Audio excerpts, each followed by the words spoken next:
ambition. I find myself to be ambitious, and sometimes I wonder, is it a good thing? Is it a bad thing? How is it affecting me? How is it affecting other people?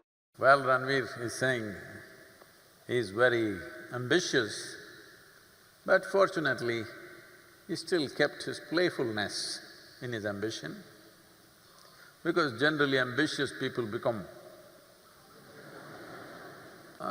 in the beginning they carry a constipated face.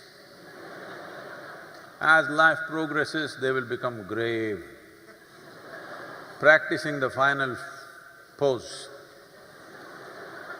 all their life. Because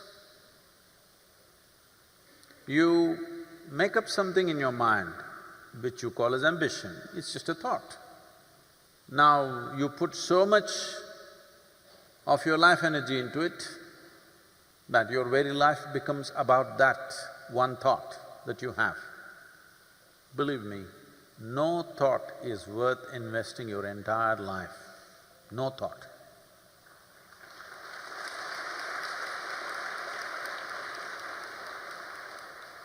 Essentially, right from kindergarten, teachers and parents are keying children up. You must be number one, the lowest number in the number system.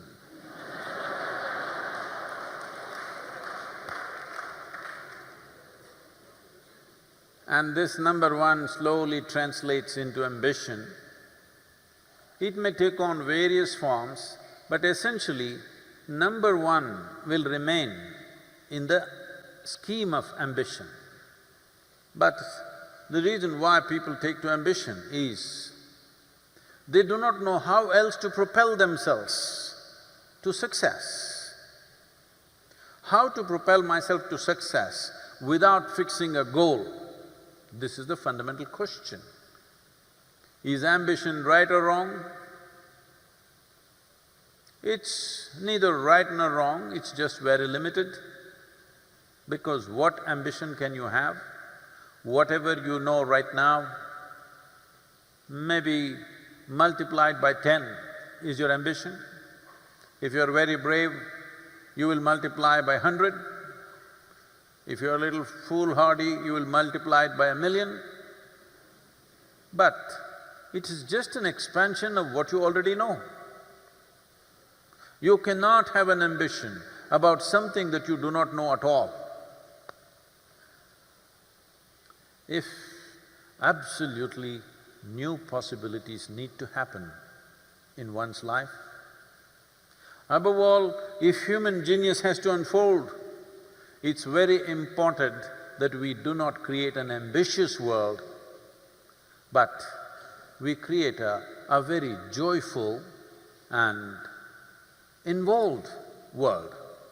If you are very joyful and absolutely involved in whatever you're doing, depending upon the capacities that are there within us, we will go as far as we can go. Your entire business is to constantly upgrade this machine so that it will be at a higher level of function in every moment of activity, whatever you're doing. So, for Ranveer and everybody, for me, you're not ambitious enough. If you don't fix anything, but keep this on full speed all the time, let's see where it goes. Who knows where it'll go? Maybe it'll go in places that you've never imagined possible. If only what you imagined happened, what a poor life it would be. So, do not limit yourself with ambition, because a human being is a limitless possibility. Life is about exploring that possibility. Sir, I'm the skeptic. Sir, you about this fact that we should enhance our competence. So how do you start this process? IIT is a beginning.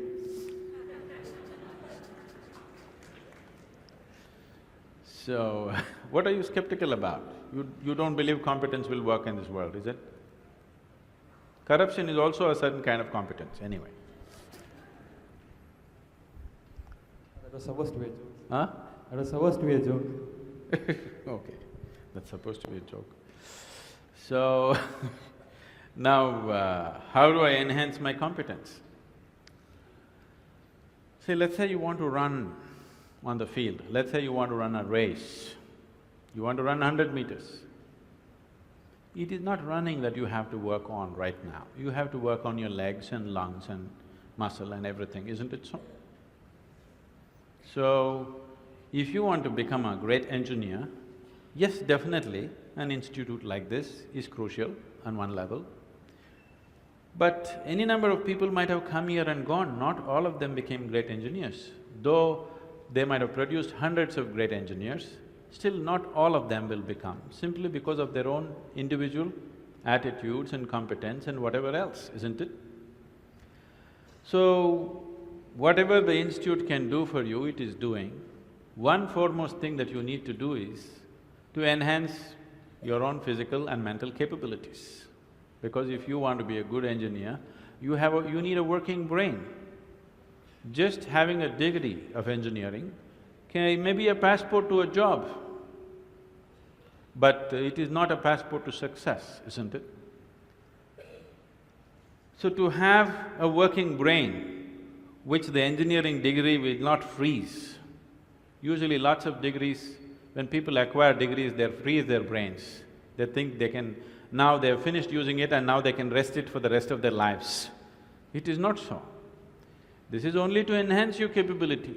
This is just an organized effort. A school, a college, an institute is just an organized effort towards that, because each individual cannot craft it for himself. That is why an institution. Otherwise, an institution has no other purpose. It is here to just organize that possibility of you striving to be of a certain competence. But that is a mass application. But as an individual, your most important thing is you as a human being, you are functioning at the fullest level. If that has to happen, there are other dimensions which one needs to explore. Unfortunately, though these sciences and technologies for inner well-being have been the mainstay of this culture for thousands of years, today we are largely losing it for various reasons, because we want to imitate somebody else. We don't want to imitate our grandfather Topiwala anymore. We want to imitate the hat seller from another country. Because of that, we are losing those things, but we should not. We have to bring it back into our lives. This is very much a part of the way the culture itself is structured, that it is all about the human being.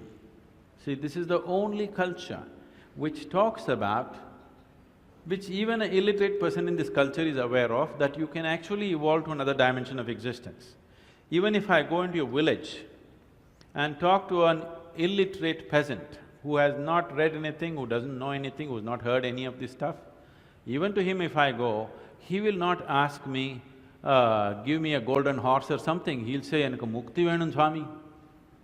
He is saying he wants ultimate liberation. Where did this fellow get this? Nowhere else on the planet this is possible.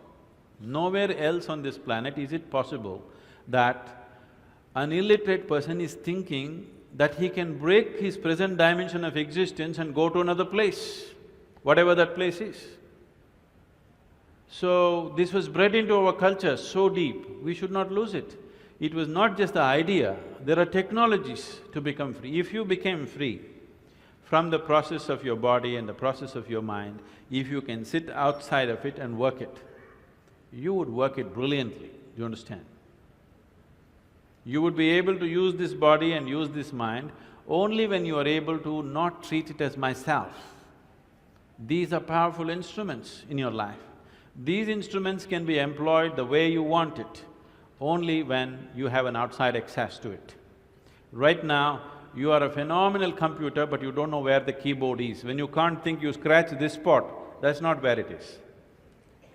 Do you see people, when they cannot think, they're thinking hard, they scratch here, it doesn't work like that. There are proper steps that one can take. It could be offered here if everybody is willing for that.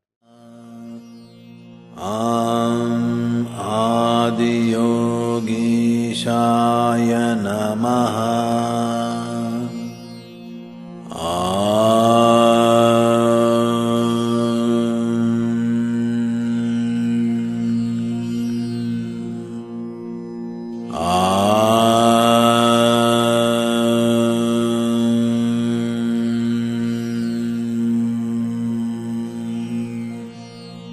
Ah